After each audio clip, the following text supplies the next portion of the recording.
Ant-Man and the Wasp: Quantumania sucks.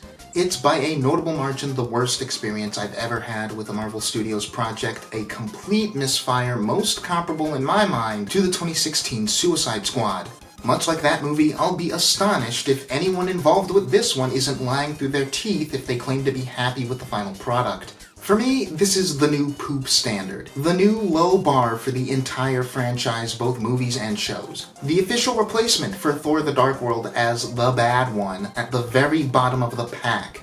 This is my second recording of this video. Tried to do a reaction that was more fresh right out of the theater last night, but I don't like how that turned out. It was extremely haphazard and rambly, and while I'm not sure this movie deserves any better, that's not the standard that I want to be holding myself to with these. Especially since I think I'm kind of on a streak with recent videos that I'm actually really proud of. All of which you can watch by following the links in the description, and hey, why not like and subscribe while you're at it? It also works out that being less haphazard and rambly means less time I have to spend on editing this, which by extension means less time until I can get this video out and then go back to talking about stuff that I actually like. Now this review is spoiler-free, I'm not even gonna bother with a plot synopsis. The Ant-Man cast gets sucked into a subatomic world, and that's about as deep as it gets. It's that lack of depth that's my real biggest peeve with the film.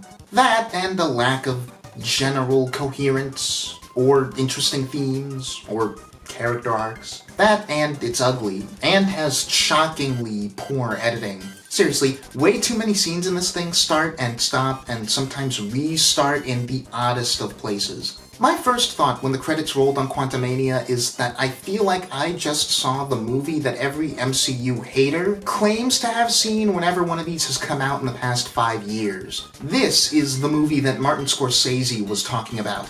The shallow, consequenceless theme park ride that barely qualifies as a film and exists primarily to set up future movies rather than tell its own story. This movie really is as close as any of these has ever gotten to just being a 2.5-hour long commercial for upcoming prospects. Specifically, this one is a 2.5-hour long commercial for the idea of Kang the Conqueror as this super cool, super heavy bad guy that the viewers and characters alike should be quaking in their boots over. And it is that at the expense of almost everything else. This is the first one of these films where the action is not just unimpressive, but borderline impossible to follow. The first one of these where my brain is actively pulled out of the film by how it never feels like the setting is a real, tangible world that the characters are actually inhabiting. Seriously, it is a fight to not be distracted by the VFX compositing on this one, and if there were any practical sets used, then it's impossible to notice. It's the most that any MCU movie has felt like a mid/post-production studio hack job.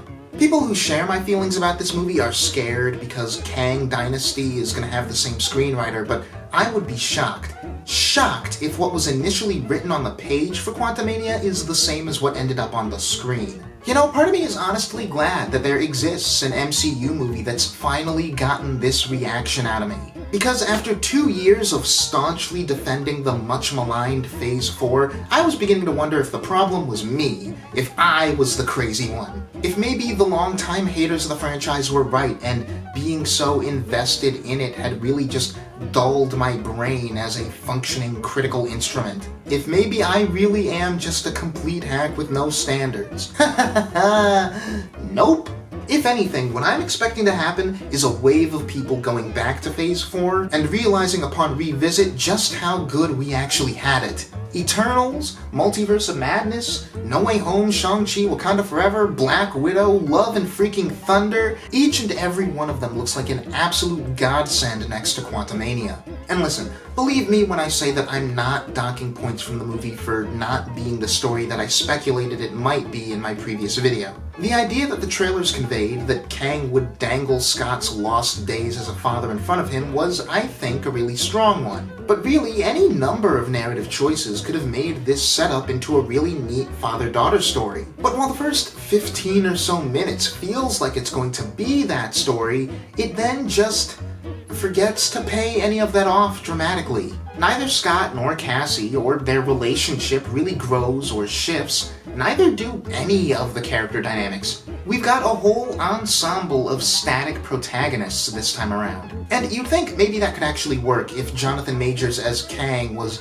a Thanos or Killmonger level villain who could pick up the dramatic slack and function as the movie's narrative center. But not only does the guy take half of the film to be properly introduced, but he actually ends up being one of the least remarkable MCU villains in a while. This entire movie is just a big Kang hype vehicle, and it doesn't land for me at all.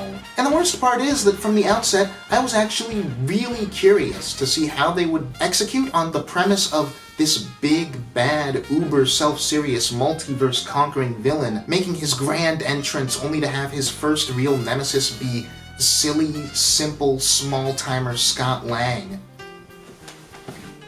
Hi, Hawkeye. How are you today?